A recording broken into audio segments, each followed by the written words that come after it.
ఇక గాంధీ భవన్ లో ప్రజలతో ముఖాముఖి నిర్వహించారు డిప్యూటీ సీఎం భట్టి విక్రమార్క. ప్రస్తుతం ఆయన అక్కడ మాట్లాడుతున్నారు. గాంధీ భవన్ లో మంత్రుల ముఖాముఖి కార్యక్రమం జరుగుతోంది.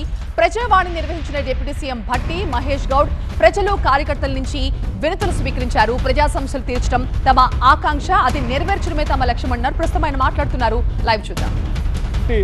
విద్యుత్ ఉత్పాదన సంబంధించినటువంటి సోలార్ పవర్ ప్లాంట్ లాంటి వాటిని కిందికి తీసుకొని వచ్చి మేము ఈ రాష్ట్రంలో ఉన్నటువంటి మహిళా సంఘాలతో ఒప్పందం చేసుకొని 1000 మెగావాట్లకు సంబంధించి వారికి నిన్న జరిగినటువంటి వరంగల్ మహాసభలో మేము అదే ఒప్పందం చేసిన ఎంఓయూ చేసిన విషయం కూడా మీ అందరికీ తెలిసింది.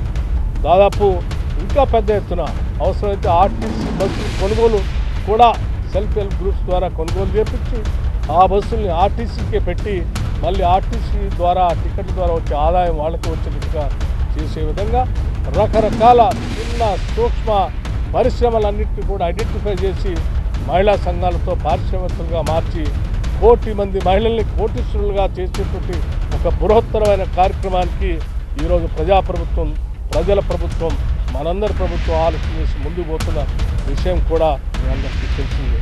ఇటువంటి అనేక అంశాలు యూనివర్సిటీస్ అన్నింటినీ పటిష్టపరుస్తున్నాం.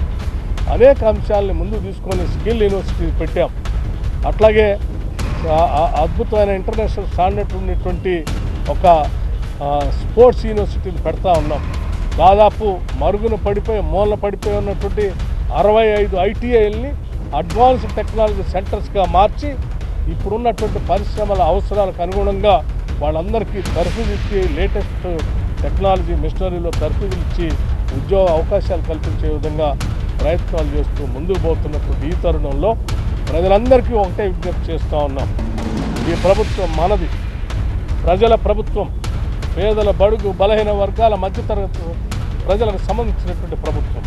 ఈ ప్రజాస్వామ్యవాదుల ప్రభుత్వం.